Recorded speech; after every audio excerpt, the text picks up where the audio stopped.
बढ़े आगे।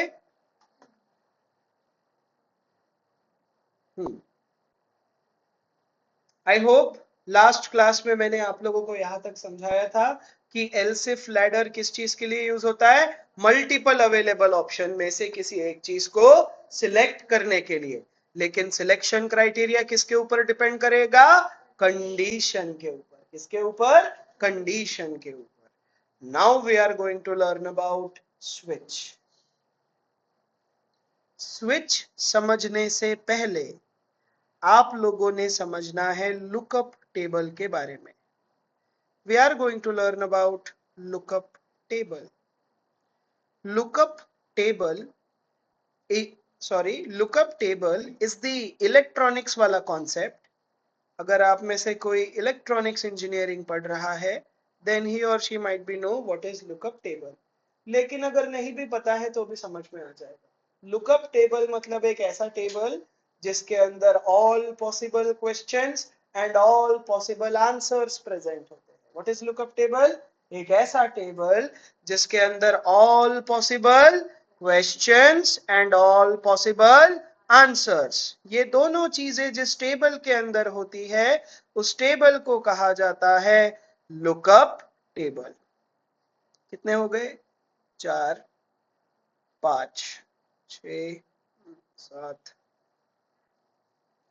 हाँ दिस इज फाइन। चलो, इसे कहा जाता है की। क्या कहा जाता है, की। इसे कहा जाता है value.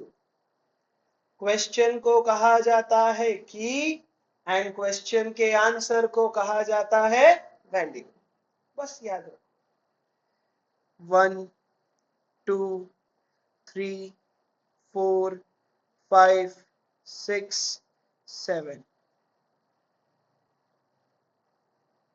and that's all. This is fine. I'll change it a little bit.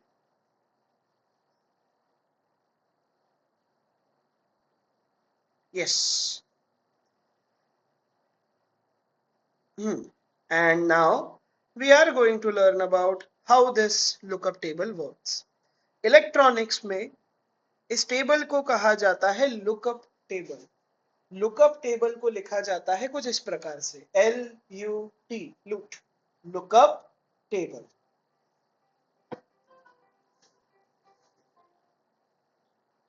ठीक, नाउ लुकअप टेबल के पास एक और कंपोनेंट होता है जिसे कहा जाता है query processor.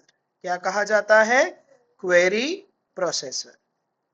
Don't worry, I will explain everything. Query processor is a function. Query processor is a function जो कुछ इनपुट लेगा and it will find the output. Understood? What is function?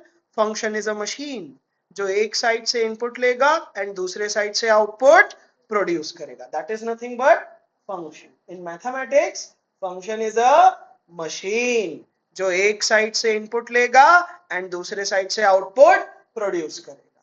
Understood everyone? एक छोटा सा example बता देता हूं ताकि आप लोगों को कंफ्यूजिंग फील ना हो। x + 2, ये फंक्शन इनपुट किस में लेगा, x में। अज्यूम करो कि मैंने x का वैल्यू पास किया है 3, तो ये फंक्शन का आउटपुट किस में आएगा, 3 + 2 which is 5। Function is taking some input, function is producing some output. Understood? यही काम किसका है, क्वेरी प्रोसेसर का। यूजर से क्वेश्चन लो एंड क्वेश्चन के आंसर को ढूंढो। यूजर से क्वेश्चन लो एंड क्वेश्चन के आंसर को ढूंढो। I will explain, don't worry. Here 1 का मतलब मंडे। 1 का मतलब क्या, मंडे। 2 का मतलब ट्यूसडे। ट्यूसडे के बाद क्या आता है, Wednesday, Thursday, Friday, Saturday and yes फंडे। यस, संडे फन करते हो, राइट? यस। नाउ इस क्वेरी प्रोसेसर को हर एक क्वेश्चन का लोकेशन पता होता है। इस क्वेरी प्रोसेसर को हर एक क्वेश्चन का लोकेशन पहले से ही पता होता है। तो अगर आप इस क्वेरी प्रोसेसर को पूछोगे, a query processor give me the answer of 2, then it will directly give you the answer of 2, जो कि टर्मिनल पे क्या प्रिंट करेगा, ट्यूसडे। कैन यू सी, यहां पे हम लोग ट्रायल एंड एरर वाला चीज नहीं कर रहे। ओके, पहला ऑप्शन नहीं मिला तो चेक द सेकंड ऑप्शन, दूसरा ऑप्शन नहीं मिला तो चेक द थर्ड ऑप्शन। यहाँ पे we are not doing trial and error, यहाँ पे we are directly jumping towards the answer. एक चीज समझाता हूँ, अज्यूम करो कि मैंने आप लोगों को एक बोर्ड दे दिया है बटन्स का, buttons, electronic buttons, and office के अंदर जितने भी लाइट्स एंड फैंस हैं उसमें से मैंने बोला कि please turn off all fans, लेकिन बटन पे लेबल नहीं लगे हुए, बटन पे लेबल नहीं लगे हुए। तो आप लोग क्या करोगे, एक एक बटन बंद करके या फिर चालू करके ट्राई करोगे कि वो बटन फैन का है या लाइट का है। व्हाट इफ इस बार मैंने आप लोगों को एक ऐसा बोर्ड दे दिया जिसमें सारे बटन्स को लेबल लगे हुए, सारे बटन्स को लेबल लगे हुए, तो अब आपको कितना समय लगेगा एक लाइट को बंद करने के लिए, only 1 step, only 1 second. Understood? So यहाँ पे भी स्विच के केस में क्या हो रहा है, हम एक एक आंसर को कंपेयर नहीं कर रहे हैं, we are directly jumping towards the answer. समझ में आया? This is the difference between L-shape ladder and switch. L-shape ladder के अंदर हम हर एक ऑप्शन को चेक करते हैं जब तक हमें करेक्ट ऑप्शन नहीं मिलता, लेकिन स्विच के अंदर हम डायरेक्टली आंसर के ऊपर जंप करते हैं। Is this clear? या नहीं समझ में आया? This is the real difference between L-shape ladder and switch. अब समझते हैं वर्किंग। ओके,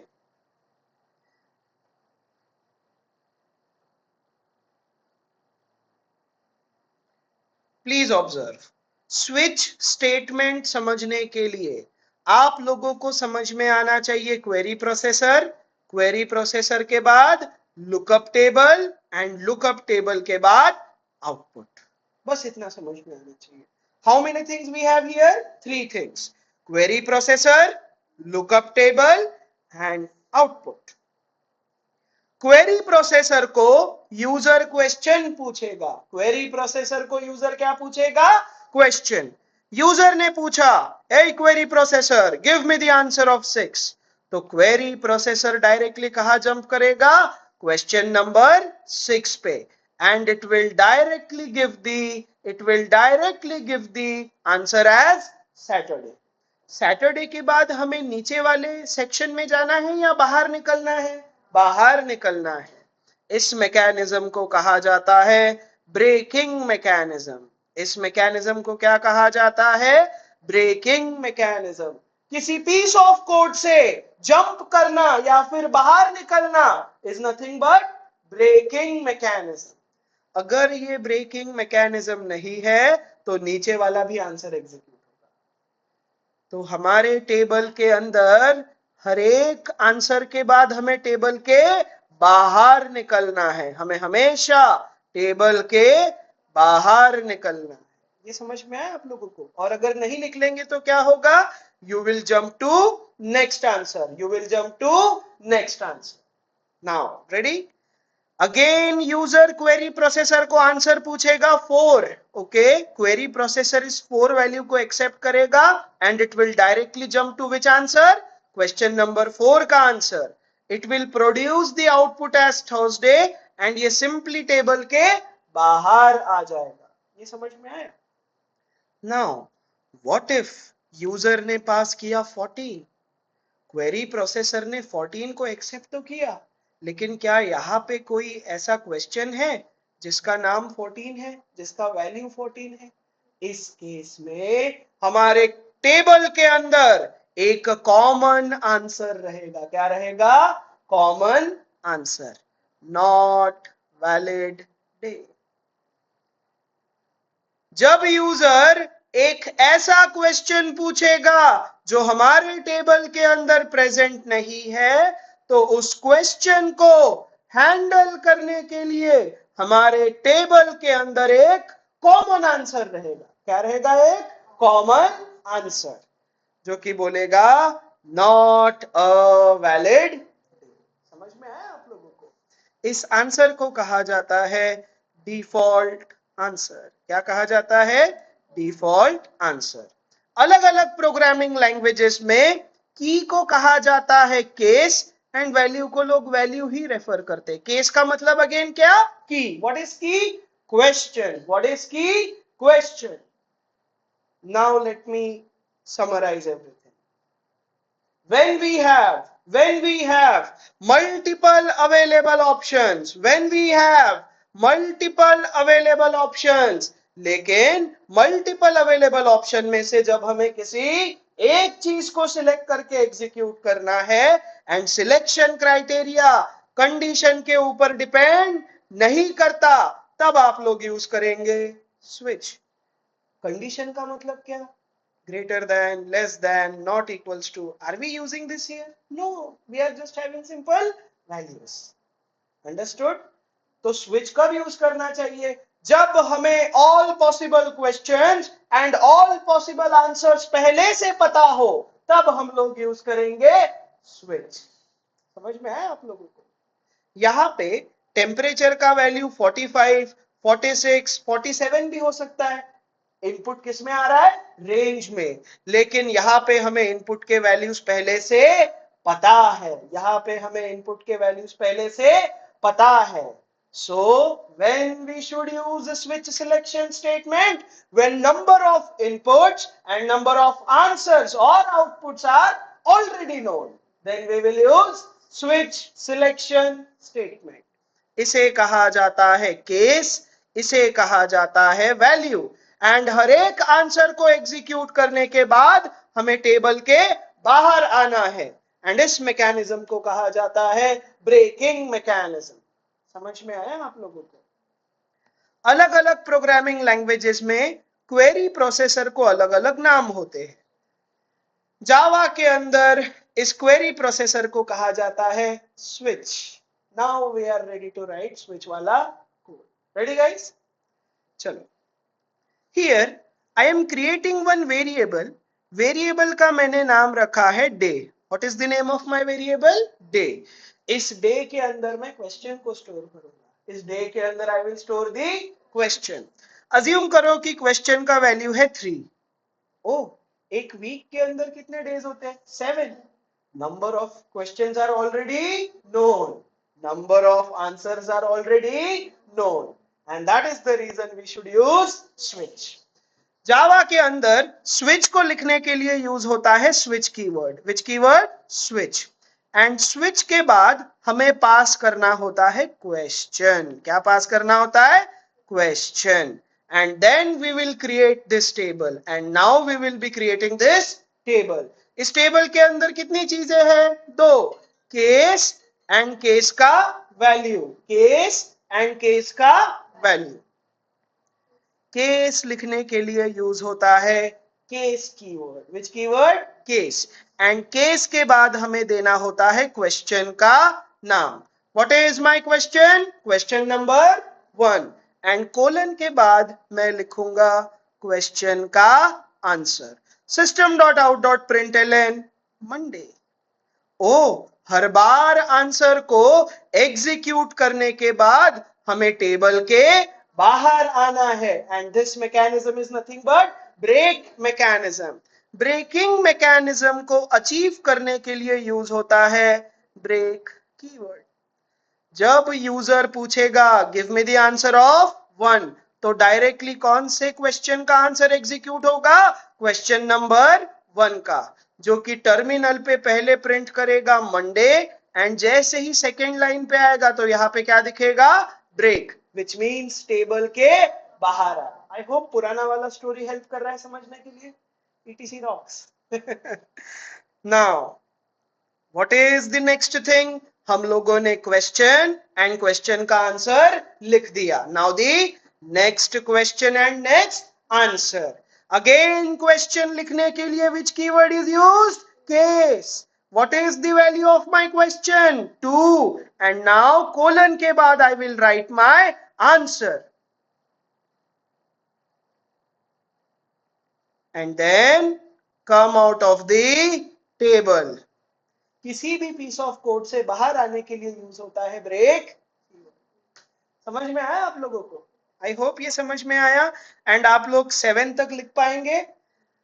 हमारे टेबल के अंदर अगर यूजर ने एक ऐसा क्वेश्चन पूछा जो हमारे टेबल के अंदर एग्जिस्ट नहीं करता, for that we have to write one common answer, and इस कॉमन आंसर को कहा जाता है डिफॉल्ट आंसर। क्या कहा जाता है?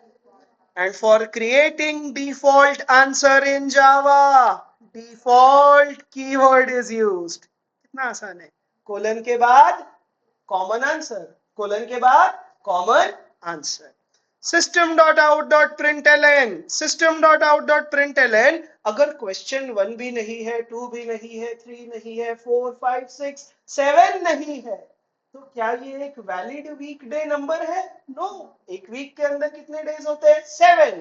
तो number of all possible questions कितने रहेंगे? 1 से लेकर तो 7 तक। इसको छोड़ के जो भी नंबर है वो क्या रहेगा? इनवैलिड वीकडे नंबर। समझ में आया आप लोगों को? संस्कृति समझ में आया? So can I right here not a valid day? And finally I will close the body. This is the query processor. This is the query processor. जिसे हम लोग पूछेंगे क्वेश्चन, जिसे हम लोग पूछेंगे क्वेश्चन।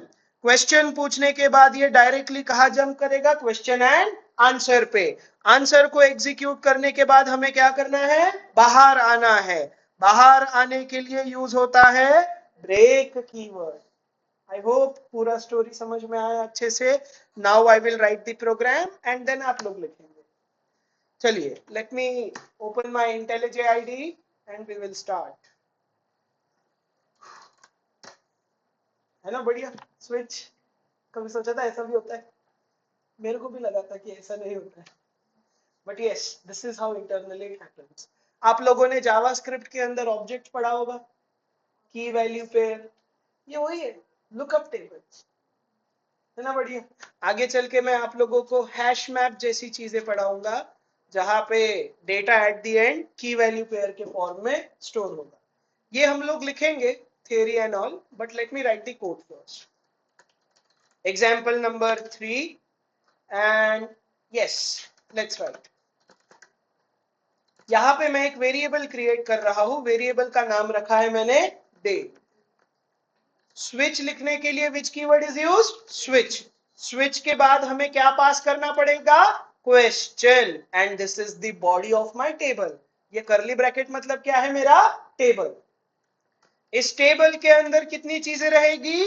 क्वेश्चन एंड क्वेश्चन का answer. हर एक आंसर को एग्जीक्यूट होने के बाद आप लोग क्या करेंगे? टेबल के बाहर आएंगे, टेबल के बाहर आएंगे। This is the first question and first answer. I will write the second question and second question का आंसर। एंड अगेन आंसर को एग्जीक्यूट करने के बाद क्या करो? टेबल के बाहर आओ। Again what is the next? Case 3। Case मतलब क्वेश्चन। आई होप आप लोगों को समझ में आया। ब्रेक का मतलब क्या? टेबल के बाहर आओ। I hope this is easy. You guys can write this now. Now what is the next thing? Case 4 system.out.println Wednesday के बाद क्या आता है? Thursday. Again come out of the switch. What is the next answer? Case 5 system.out.println Friday and Saturday. Oh, let me write this nicely. Break. Case 6 system.out.println Saturday, and again come out of the switch, and then what is the last answer? 7, which is Sunday, and finally again come out of the loop. Loop की जगह I should say here switch. अरे अगर question का value 1 भी नहीं है, 2 भी नहीं है, 1 से लेकर तो 7 के बीच में नहीं है, then we should have some common answer. And common answer को रिप्रेजेंट किया जाता है डिफॉल्ट कीवर्ड से। And here I will pass my common answer, invalid day number. And again आप लोग यहाँ पे ब्रेक कीवर्ड लिख भी सकते हो एंड नहीं भी। क्यों? क्योंकि कॉमन आंसर के बाद कोई और है क्या question and answer? No. I hope आप लोगों को ये समझ में आया। यहाँ पे मैं दो चीजें लिख रहा हूं, start of program and switch खत्म होने के बाद I am writing end of program. And now एक बार इस कोड को समझते हैं, जल्दी से देखेंगे। चलिए, मेमोरी के अंदर एक वेरिएबल बनेगा जिसके अंदर स्टोर होगा 3, जिसके अंदर क्या स्टोर होगा? 3। फिर टर्मिनल पे आप लोगों को प्रिंट होते हुए दिखेगा स्टार्ट ऑफ प्रोग्राम। स्विच, इसे कहा जाता है क्वेरी प्रोसेसर। क्या कहा जाता है? क्वेरी प्रोसेसर, जो हमारे क्वेश्चन का आंसर ढूंढेगा। इसे मैंने पास किया है क्वेश्चन के फॉर्म में 3। Now see, it will directly jump to which answer? Question number 3 के। क्या हमने ऐसे चेक किया 1 2 3 या डायरेक्टली जंप किए? Directly, yes. एंड अब आप लोगों को एग्जीक्यूट होते हुए दिखेगा, टर्मिनल पे प्रिंट होते हुए दिखेगा वेडनेसडे। एंड जैसे ही ब्रेक कीवर्ड एग्जीक्यूट होगा, मैं स्विच के बाहर आ जाऊंगा। सी, I am coming out of the switch। And फिर आप लोगों को टर्मिनल पे प्रिंट होते हुए दिखेगा एंड ऑफ प्रोग्राम। आसान? क्या मुझे यहाँ पे 13 लिख के दिखाने की जरूरत है कि which answer will be executed? Common answer, which will say invalid day number. You guys have to try this, try it, okay? Yes, please do it. Let me close my record.